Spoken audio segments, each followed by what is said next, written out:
Hello everyone and welcome back to my YouTube channel. So today's video is about the most important questions for pharmacy practice, which is in your semester 7, that is the final year of B Pharmacy.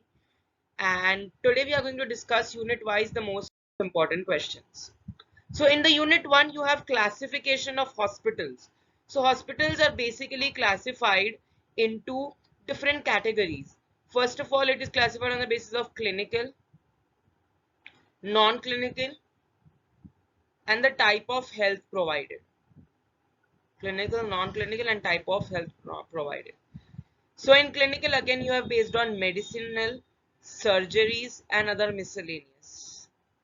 In non-clinical, you have corporate, specialized, like Tata Memorial Hospital is specialized for cancer, and Apollo Hospital is specially for corporate. It is a corporate hospital. Government, non-government, and semi-government, military and defense, voluntary hospitals, religious hospitals, which is a CMC hospital, Christian Medical College Hospital. Then you have based upon accreditation, NABH accredited or not. Then you have based on cost, budget or elite, whether the cost is too high or is it luxurious hospital or what is it, budget and elite. Then also it is classified on the basis of type of hospital services, like is it educational hospital, is it isolation hospital, is it a research hospital. It is also classified on the basis of staff and on the basis of stay. Staff, it is open medical staff or a closed medical staff. On the basis of stay, it is classified as long term, short term, and residential. So many a times there are many people from foreign, so they might have this residential hospital services available because they have been acquainted with lot of new environment, so they might require a prolonged treatment or a prolonged care. So that is why they can be classified under the residential stay.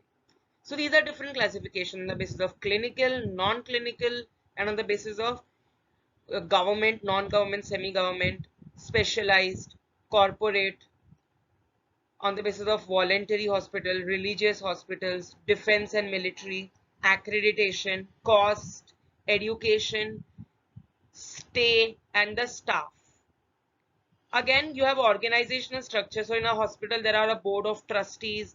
Under the board of trustees, you have medical superintendents, and under that you have chief pharmacist. Under that you have pharmacist, and the organization structure mostly you have to study about the pharmacy. So here we'll just have a brief, quick replay or overview. First of all, there are a board of trustees, BOT. Under that you have medical superintendent, MS. Under that you have CP, chief pharmacist. Under chief pharmacist you have one pharmacist in the quality control who has to be a postgraduate. That is a must. Then you have a pharmacist who is responsible for distribution, for dispensing, and for other miscellaneous staffing. So these are few of the different organizations for pharmacy.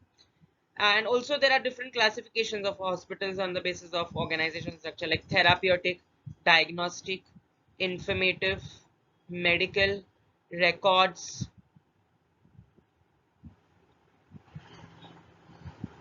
So these are few important classifications that you need to study with respect to the organizational structure in the pharmacy practice. Next you have is the adverse drug reaction, that is the ADR. It is very important and बहुत ही ज़्यादा high chances है कि इस पे से questions ज़रूर आएंगे आपकी exam में. So एक बार please अच्छे से do go through ADR.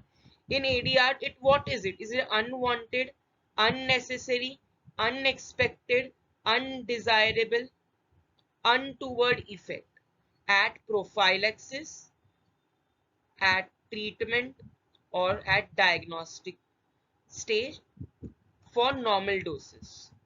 This is a WHO definition. It's better that you write the definition of ADR, which is given by WHO. So ADR can be classified into type A, B, C, D, E, F, G, H and U.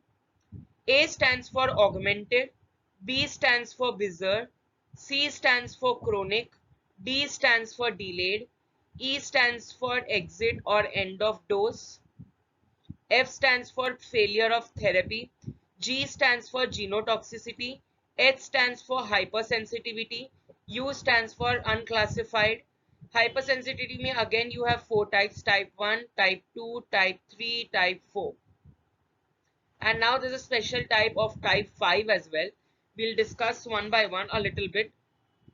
So augmented is basically predictable, dose dependent, less toxic and less fatal. Its morbidity is low. Mortality rate is also low. The incidence is quite high. Mortality is low. Incidence is high, and it can be detected by the toxicological screening. However, bizarre cannot be detected by toxicological screening. It is non-predictable. It is dose independent. Its incidence is quite low. The mortality is quite high. Now, these adverse drug reaction could either be due to exaggerated responses, मतलब कुछ response ज्यादा ही हो गया जितना हमें चाहिए था. मतलब अगर हमें सपोज ब्लड प्रेशर है या ग्लूकोज लेवल है, तो अगर हमें हाइपोग्लाइसीमिया देना है, हाइपोग्लाइसेमिक ड्रग्स, तो हमें इंसुलिन एंड ग्लूकोज का लेवल को मेंटेन करना है. बट ऐसा ना हो जाए कि हाइपरग्लाइसीमिया को ट्रीट करने के चक्कर में हाइपोग्लाइसीमिया हो जाए और ब्लड प्रेशर को ट्रीट कर रहे हैं हम. सो हाइपरटेंशन में भी बेसिकली देयर इज टैकीकार्डिया और सो. बट ऐसा ना हो कि मेडिसिन देने के बाद ब्रैडीकार्डिया हो जाए, और there might be hypotension, or it could be rebound responses or secondary responses. मतलब हमने दिया था किसी और चीज के लिए, तो वो चीज तो हो रही है, बट उसके साथ एक सेकेंडरी चीज भी हो रही है, जैसे aspirin. Aspirin we are giving as a analgesic और एंटीपायरेटिक, वो mostly as a analgesic, but it has a antiplatelet और एंटीकोएगुलेंट एक्शन एज वेल. तो वो आपका प्लाज्मा ब्लड थिनर है, तो वो आपके वार्फारिन के साथ कॉन्ट्रा इंडिकेटेड है. Why? Because warfarin is anticoagulant, aspirin भी एंटीकोएगुलेंट है, तो आपका ब्लड क्लॉट ही नहीं होगा, हेमोरेज होने के चांसेस बढ़ जाएंगे. So that is the reason. These are the three major reasons: exaggerated response, rebound response, or a secondary response. So this is what ADR में we have to study. Now this is a very generalized topic. So आप इसमें वो लोग specific नहीं कहीं पूछ सकते कि आप इसी का ADR बताओ या इस चीज का. बहुत ही broad topic है. आपने semester 4, 5 and 6 में pharmacology 1, 2, 3 की हुई है. So उसमें there are a number of ADRs. I am going to list few of them. At least वो करके जाना. At least write that. Gray baby syndrome, floppy baby syndrome, red man syndrome, blue baby syndrome, Fanconi syndrome, Churich-Strauss syndrome, Jarvis-Herxheimer syndrome, Steven-Johnson syndrome, purple toe syndrome. ये सारे named syndromes है, ये तो करने ही है. Pinpoint syndrome, stock and glove neuropathy. Now stock and glove neuropathy is mainly due to taxanes. Pinpoint syndrome or Straub's disease is mainly due to morphine, which is an opioid analgesic. Jarvis-Herxheimer reaction is mainly due to penicillin G, जो हम mostly syphilis में देते हैं. It causes Jarvis-Herxheimer reaction. Steven-Johnson syndrome, mostly sulfonamides, but it's also caused due to allopurinol, lamotrigine, thiaacetazone, which is an anti-tubercular drug. Lamotrigine is an anti-epileptic drug. Allopurinol is an anti-gout drug. Sulfonamide is an antibiotic, antibacterial. Fanconi syndrome, tetracyclines, most famous. Churich-Strauss syndrome is due to Montelukast. Asthma में देते हैं Montelukast, बस Churich-Strauss syndrome हो जाता है उससे. नहीं जानने की जरूरत है what is the syndrome, what is it about. All you need to know is which is the drug that is responsible. Blue baby syndrome and red man syndrome. Red man is due to vancomycin. Blue baby is due to amiodarone. Floppy baby syndrome is due to diazepam. Purple toe syndrome is due to warfarin. Gray baby syndrome is due to chloramphenicol. Then other और भी है, जैसे malignant hyperthermia है, due to general anesthetics. You also have different other adverse drug reactions like gynecomastia, anti-androgenic effect due to spironolactone, which is a diuretic, due to cimetidine, which is a H2 receptor antagonist. Acidity में देते हैं काफी बार H2 receptor antagonist gynecomastia में, but it is a side effect. Also spironolactone का side एक और adverse effect है वो है hypokalemia, because it is potassium sparring, so hyperkalaemia हो जाता है उससे, बिकॉज पोटेशियम का लेवल बहुत बढ़ जाता है.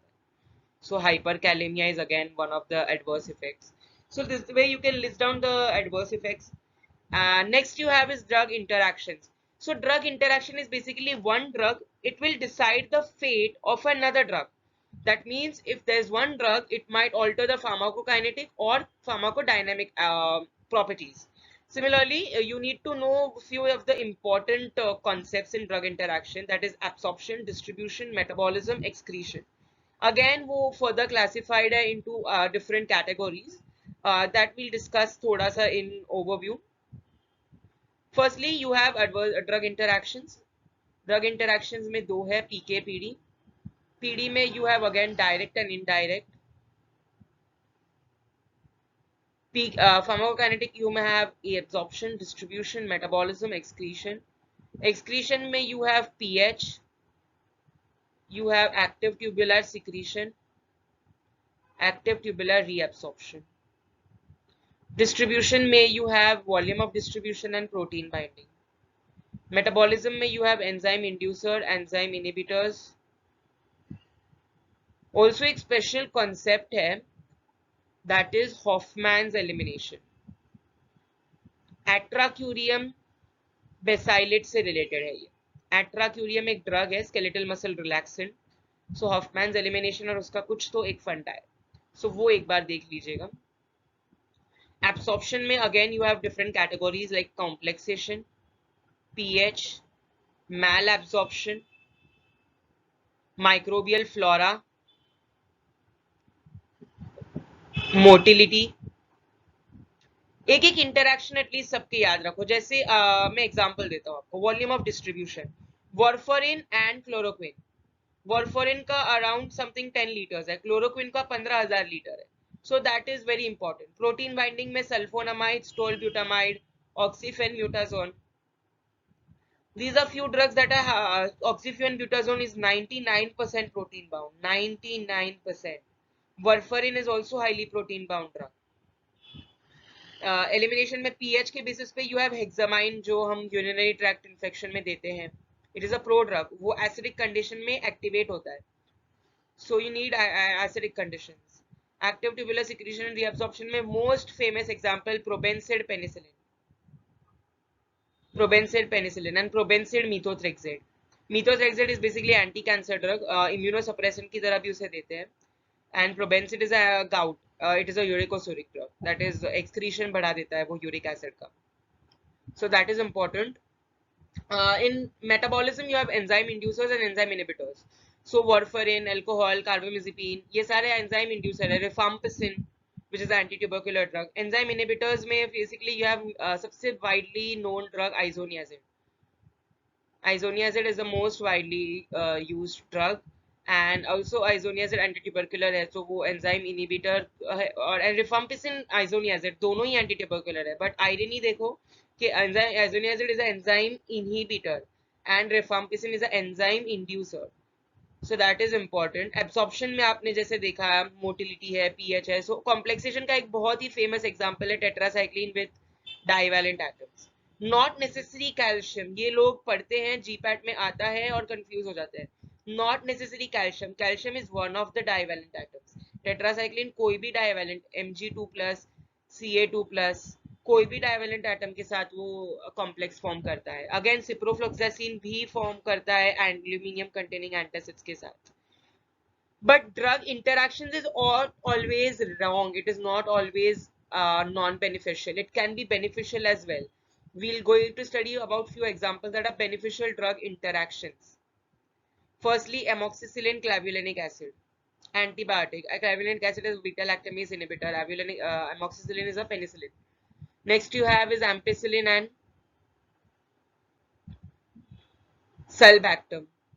Next you have tazobactam and piperacillin. Next you have aluminium containing antacids and magnesium containing antacids. Next you have progesterone and estrogen content in a same pill, like for oral contraceptions. Amphotericin B and ketoconazole. Amphotericin B and 5-flucytosine. Amphotericin B and ketoconazole is contraindicated. The heart therapy, highly activated antiretroviral therapy. The DOTS therapy, directly observed treatment. ये tuberculosis के लिए. Levodopa carbidopa.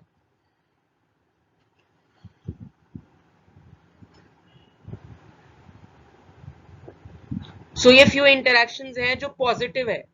So again we can levodopa carbidopa, dopa decarboxylase inhibitor है carbidopa, और levodopa जो है वो obviously dopamine का prodrug है. सो लेवोडोपा जो है ब्रेन में जाने से पहले ही वो पेरिफेरल डीकार्बोक्सिलेशन से मेटाबोलाइज होकर डोपामाइन बाहर कर देता है. So it will not enter into the brain जो हमें चाहिए. सो डोपामाइन का लेवल इंक्रीज करने के लिए हम कार्बिडोपा के साथ देते हैं ताकि कार्बिडोपा जो है वो डो कार्बोक्सिलेज एंजाइम को इनिबिट करे. तो आपका लेवोडोपा एज इट इज रहेगा और वो ब्रेन में ही मेटाबोलाइज होगा. एमोक्सिसिलिन क्लेवुलिनिक एसिड ऑब्वियसली साथ में देते हैं बिकॉज इसकी एफिकेसी काफ़ी है, अच्छी है, बायोअवेलेबिलिटी काफ़ी अच्छी है, पोटेंसी काफ़ी अच्छी है, इंट्रिंसिक एक्टिविटी काफ़ी अच्छी है उसकी. Ampicillin sulbactam again similar composition. Piperacillin tazobactam same reasons. Magnesium ये बहुत ही इंटरेस्टिंग है. अभी मैग्नीशियम कंटेनिंग जो एंटीसिड्स होते हैं वो लैक्सेटिव एक्शन कॉज करते हैं. एल्यूमिनियम कंटेनिंग एंटीसिड्स जो है वो कॉन्स्टिपेशन कॉज करते हैं. सो ये ऑपोजिट एक्शन, अगर हम इन्हें एक साथ देते हैं तो ना लैक्सेशन होगा ना कॉन्स्टिपेशन होगा. प्रोजेस्टेरॉन में मोस्टली लेवोनॉर्गेस्टेरॉल देते हैं, ईस्ट्रोजन में एस्ट्राडायोल और समथिंग. बट काफी इंपॉर्टेंट है ये कंपोजिशन बिकॉज ओरल कॉन्ट्रासेप्शन में बहुत काम आता है.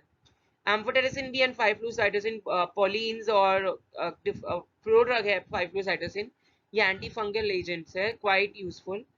हार्ट थेरेपी में बेसिकली हम दो प्रोटीएस इनहिबिटर, एक एनआरटीआई और एक एनआरटीआई देते हैं. That is nucleoside reverse transcriptase inhibitor and non nucleoside reverse transcriptase inhibitor. That is very very important. DOTS therapy basically tuberculosis. We use the price therapy. Pyrazinamide, rifampicin, isoniazid, streptomycin, ethambutol. इसमें से mostly ये तीनों combination में देते हैं, pyrazinamide, rifampicin, isoniazid. So resistance कम हो जाता है और ज़्यादा प्रोलॉन्ग ट्रीटमेंट भी नहीं होती इतनी. सो बहुत कम चांसेस है कि वो लेस बायोअवेलेबल हो, उसकी हाईली एफिकेसी बढ़ जाती है. Drug store layout. सो हम जब भी ड्रग स्टोर बाय करने का सोचते हैं उसका एक लेआउट होता है. Always remember 10 square feet is for retail, 15 square feet is for combined wholesale and retail.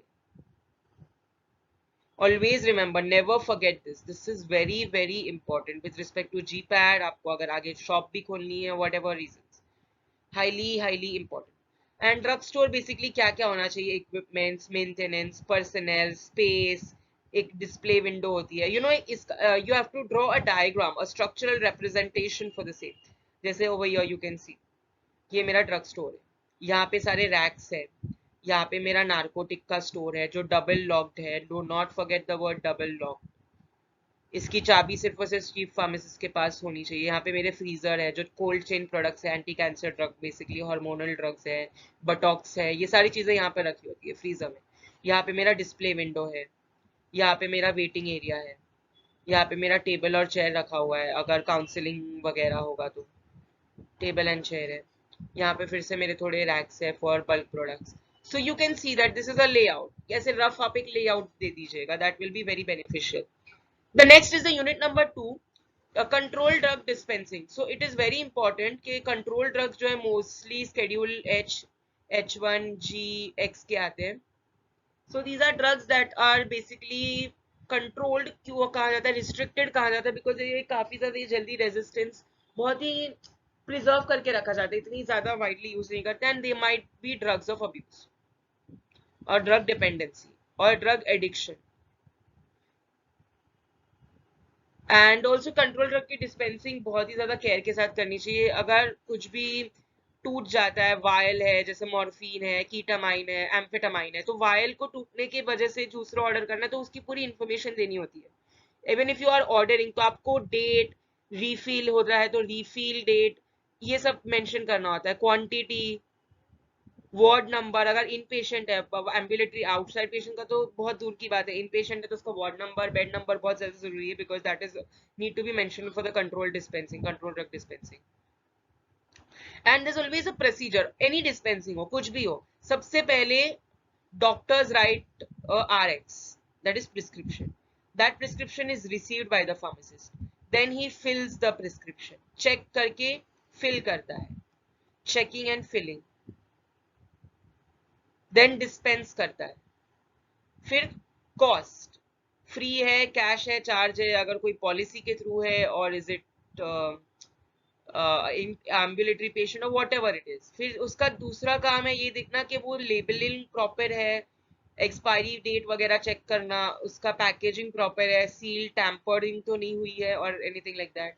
And यहाँ पे एक और चीज चेक करनी होती है, दैट इज नार्कोटिक है या नहीं। नार्कोटिक रहेगा तो triplicate prescription, triplicate prescription is extremely essential if it's a narcotic drug. So yes, that is important. Next is the hospital formulary. Drug list और hospital formulary के बीच में पक्का chances है कि एक question आ सकता है, distinguish between hospital formulary and drug list. Yes, ये चीजें याद रखो ये। Drug list is basically prepared by experts of all over the country. Pharmacologist आते हैं, epidemiologist आते हैं, ethicist आते हैं, doctors आते हैं। Hospital formally regular generalize staff जो हॉस्पिटल का होता है वो बनाता है, doctors, PTC pharmacy therapeutic committee is basically responsible for maintenance and preparation of hospital formulary. In the drug list दूसरी चीज जो बहुत ज्यादा इंपॉर्टेंट है आपके लिए इज दैट वो ज्यादातर pharmacological and toxicological data of epidemiological studies पे बेस्ड रहता है। ये जो हॉस्पिटल की नीड्स, जो करंट वहां पे नीड है, वह उस पे बेस्ड है।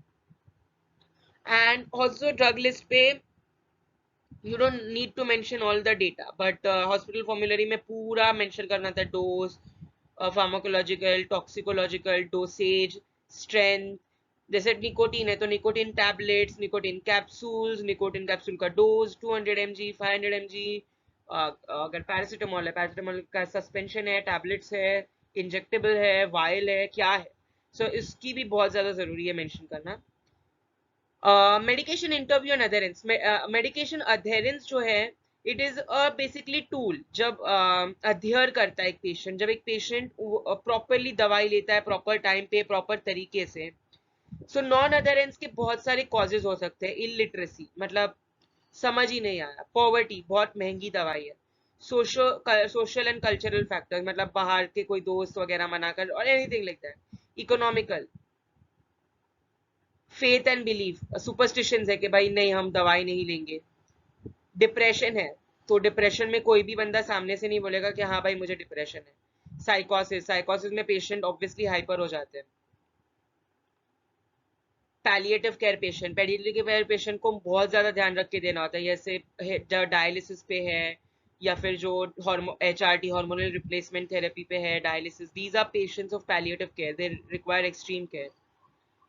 It can be also due to poor patient-pharmacist relationship, patient-pharmacist or patient-doctor relationship as well. It can be due to wrong dose, wrong dosage, wrong strength, wrong storage conditions, wrong way of taking मतलब रात को खानी थी सुबह खा रहे, wrong time of taking मतलब कि अगर उसको आधी गोली खानी थी और वो गोली फुल आधी नहीं खा रहा है, फुल टैबलेट ले रहा है और क्वार्टर ले रहा है, what ever it is. If it's a powder for reconstitution, इसको बिना रिकॉन्स्टिट्यूट किए ही वो कंज्यूम कर रहा है, so that is also cause of medication non adherence. और एनी साइड इफेक्ट्स मतलब ये दवाई खाने से इतने सारे साइड इफेक्ट्स हो गए, सो अब भाई मुझे नहीं खानी है, या तो फिर एक बार ठीक हो गया, एंटीबायोटिक का एजिथ्रोमाइसिन एजी 500 बैंड नेम, उसका कोर्स आपने लिया है, अब 3 दिन में ही ठीक हो गए, तो भैया हमें 5 दिन का कोर्स नहीं कंप्लीट करना है, 7 डे का कंप्लीट नहीं करना है, सीधा कंप्लीट करके 3 डेज में नहीं लेते, तो उससे रेजिस्टेंस डेवलप हो गया है। So course incompletion is one of the cause of non adherence. No interest, nobody to take care, uninterested, बहुत सारे कॉज है। So these are few of the causes that I just mentioned. And medication adherence is very important for patient compliance and therapeutic drug monitoring, because अगर आप TDM कर रहे हैं तो आप तुरंत उससे पता चला सकते हैं कि उससे भैया अध्ययन हो रहा है या नहीं। Also TDM, therapeutic drug monitoring, it is a cause of main important चीज है, बिकॉज जब भी पेशेंट साइकोटिक ट्रीटमेंट पे, डिप्रेशन पे, डायलिसिस पे, हार्मोनल रिप्लेसमेंट थेरेपी पे है, और कोई ऐसे ड्रग्स है जिसका नैरो थेराप्यूटिक इंडेक्स है, जिसका स्टीप डोज रिस्पॉन्स कर्व है, जैसे अपने थियोफाइलिन, डॉक्सोफाइलिन, थियोफाइलिन, ये मिथाइल xanthine ड्रग्स है जो मोस्टली एस्थमा में देते हैं। जो ड्रग्स नैरो थेरापेटिक इंडेक्स है, वारफरिन, कार्बामेज़ेपिन, बहुत ही नैरो थेरापेटिक इंडेक्स है, विंडो बहुत ही नैरो है इसका, minimum effective concentration and maximum safe concentration का। Certain drugs have non linear kinetics like phenytoin, इसका बहुत ही अनप्रिडिक्टेबल है, डोज, स्टेडी स्टेट वगैरह। So these are few drugs that you need to monitor, that you need to, drugs of abuse होता है कोई, drugs of dependency like morphine, codeine, levorphanol, buprenorphine वगैरह। So उसका थेरापी टीडीएम करना बहुत ज़्यादा ज़रूरी है। अब टीडीएम के लिए अलग अलग फैक्टर्स रिस्पॉन्सिबल है, age, sex, body weight, the medication, the time of sampling, the quantity of sampling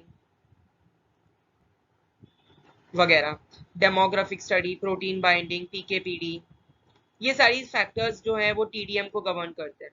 community pharmacist basically pharmacist जो आप कम्युनिटी सेंटर्स में मिलेंगे, मोस्टली रूरल एरियाज में होते हैं ये, जो इनका रोल काफी इंपॉर्टेंट है। लेकिन हाँ, अगर टीडीएम है और हॉस्पिटल फॉर्मुलरी है, हाई चांसेस के इनमें से कोई एक क्वेश्चन आ जाए। अगला है unit number 3, PTC. PTC at least mean 6 times a year, ये आपको पढ़ के ही रखना है भाई, भूलो मत। PTC meet 6 times a year. PTC में डॉक्टर्स होते हैं, पेशेंट्स होते हैं, फार्मासिस्ट होते हैं, सॉरी, नर्सेज होती है, एपिडेमियोलॉजिस्ट होते हैं, एथिसिस्ट होते हैं, अनदर मेडिकल स्टाफ होते हैं। काम क्या है? Automatic stop order, ATS, automatic stop order. कुछ मेडिकेशंस होते हैं जो कंट्रोल्ड होते हैं, जैसे एंटीकोएगुलेंट्स हो गए, कुछ एंटीबायोटिक्स हो गए, वारफरिन वगैरह। सो ऑटोमेटिक स्टॉप ऑर्डर मतलब कि 24 आवर्स के विद इन ही अगर कोई ऑर्डर नहीं आता दूसरा, तो दैट मीन्स वो मेडिकेशन स्टॉप की जाएगी, इसका डिस्ट्रीब्यूशन। फिर कंट्रोल मेडिकेशन में, इमरजेंसी मेडिकेशन में, ओटीसी प्रोडक्ट में, मतलब सारा डिस्ट्रीब्यूशन वगैरह। इसके बेसिकली 3 मेजर फंक्शन है, Sai, SAE, safety, efficacy, advisory, education. Safety, advisory, education, ये इसके 3 मेजर फंक्शंस है। Storage and retrieval system again very very important, because इतना इंपॉर्टेंट नहीं, अगर पीटीसी है तो हाई चांसेस पक्का पीटीसी आएगा ही आएगा। सो पीटीसी अच्छे से करके जाना। Patient counselling is basically counselling the patient for the benefit, for their benefit, communication है, एडवाइस है, सजेशंस है। So there are few qualities that you need to remember when you're counseling a patient. Tone, language, volume, speed, empathy, confidence, behavior.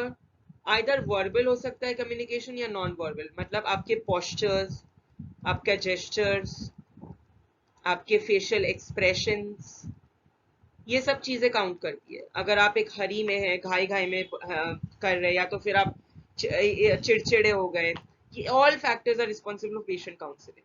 Patient counselling basically एक procedure है। Firstly introducing yourself, अपने आप को introduce करना। Then collating and collaborating the information, patient से थोड़ी information लेना। फिर रैंकिंग, अब वो पेशेंट को कितनी डिग्री ऑफ काउंसलिंग की जरूरत है। अगर वो कैंसर पेशेंट है, अगर वो कोमॉर्बिड पेशेंट है, जैसे उसको डायबिटीज, हाइपरटेंशन दोनों एक साथ है, या तो वो पेशेंट को कोई नॉर्मल प्रॉब्लम है जो इतनी ज्यादा सीवियर नहीं है, कोई टाइफॉइड है और ट्यूबरकुलोसिस, सॉरी ट्यूबरकुलोसिस नहीं, टाइफॉइड है और मीजल्स है और रेबीज है, मम्प्स है वगैरह। So these are not that severe problems. Tuberculosis है, HIV patient है, whatever. These are a little major problems. So ranking the pharmacotherapy, ranking the degree of counseling, then deciding the pharmacotherapeutic outcome, PTO, then giving the counseling, then closing the session, and then follow-ups. These all are very very important steps of patient counseling. Drug list and hospital formally मैंने पहले ही उसके बारे में बता दिया है. So that is a much important concept from that side. Drug information centre, drug information bulletin and DOS वो बहुत ज्यादा इंपॉर्टेंट है बिकॉज अलग अलग सोर्सेज हैं उसके, प्राइमरी सेकेंडरी टर्शरी। सो आपको ड्रग इन्फॉर्मेशन सेंटर के बारे में बहुत अच्छे से पढ़ लेना है एंड वहाँ पे fax, telephone number, internet connection, communication, ये सारी चीजें होनी चाहिए। सो ये करना है आपको। अलग अलग सोर्सेज ऑफ इंफॉर्मेशन है जैसे drug dex, poison dex, scope index, SciHub, ResearchGate, PubMed, abstracts, magazines, bulletins, thesis, articles, review हो या research हो, ये they help in dissemination of information. Research में, नए ड्रग डिस्कवरी में, रैशनल यूज या फिर हॉस्पिटल फॉर्मूले में कोई एडिशन डिलीशन करना है उसमें। Budget, budget preparation is very very important. There are two types of budget, short term and long term. So आपका budget helps in financial monitoring, wages and appraisal में, rational use of drug है, inventory management में, कितना मंगवाना है, कितना सामान है, कितना वेजेस है, किसी का अप्रेजल है, हर साल जैसे सैलरी बढ़ानी है, कितना खर्चा हो रहा है, मिसलेनियस एक्सपेंसेस हो रहे हैं, उस चीज का पूरा हिसाब रखना। It's basically a monitoring of everything of the hospital so that हम properly smooth administration कर सके with respect to cost. Clinical pharmacist का role is basically ward round में participate करना, medication charts prepare करना, medication review करना, drug interactions वगैरह ADR को report करना। OTC, over the counter products, basically cough suppressants, antacids, few antibiotics, anti-allergics, NSAIDs, smoking cessation के जो ड्रग्स होते हैं। These are few of the common OTC products जो आपको मिल जाएंगे, but OTC products are to be taken with care. Dose, dosage form, special interactions, special instructions, general instructions, सब चीजें consider करनी होती है। जैसे वारफरिन पे हो, एस्पिरिन नहीं ले सकते हो आप, that is very toxic. Isoniazid ले रहे हो, और paracetamol is again hepatotoxic, isoniazid is also hepatotoxic, chances of hepatotoxicity बढ़ सकते हैं। So always consult your doctor because वो डोज टैम्परिंग करते हैं या डोज आपको प्रॉपरली रेजीम डिसाइड करते हैं। सो that is very very important.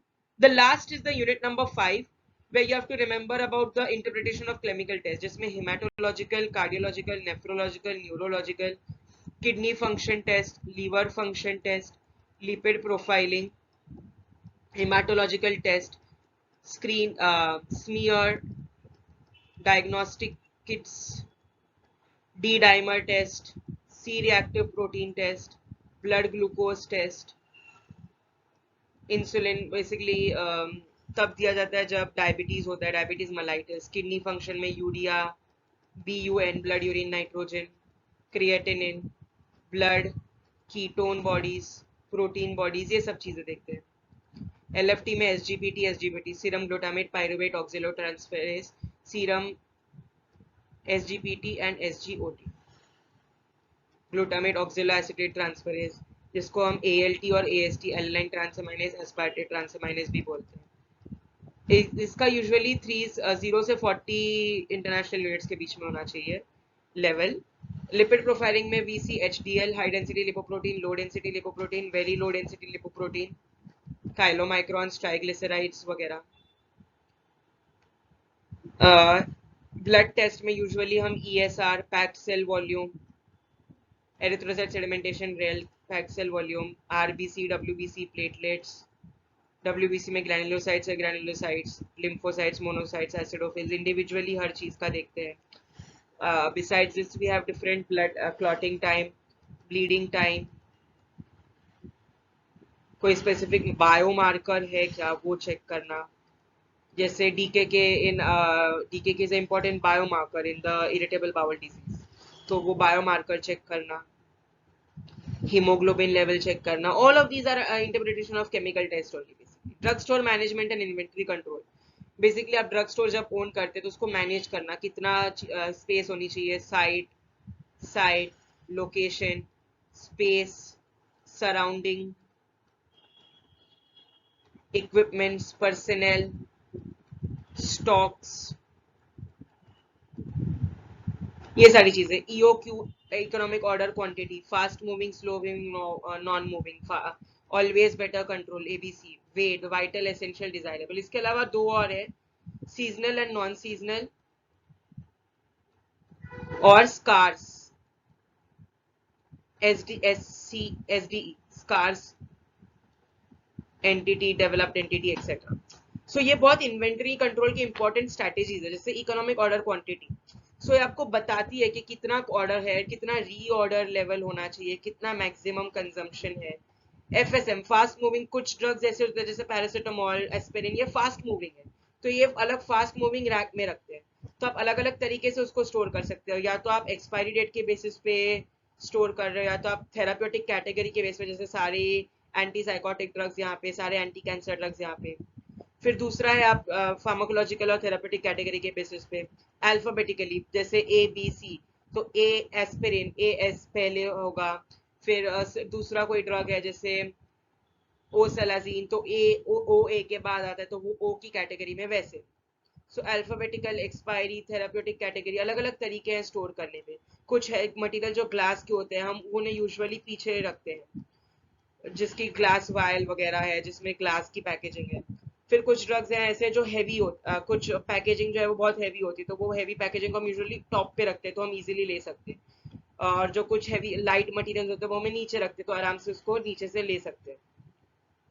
Vital, essential, desirable, कुछ ड्रग्स ऐसे जो बहुत ही वाइटल है, उसके बिना हम रह ही नहीं सकते, जैसे डिगॉक्सिन वगैरह जो इमरजेंसी कंडीशन में देते हैं, एम्फेटामाइन, नैलोक्सोन, जो पॉइजनिंग में, ओपॉइड पॉइजनिंग में बहुत इंपॉर्टेंट है। So they are all essential drugs. ABC में if we go to see on the basis of monetary, they are being classified as highly costly. A is highly costly, B is less costly. तो उसका report, उसका maintenance, उसका surveillance accordingly matter करेगा।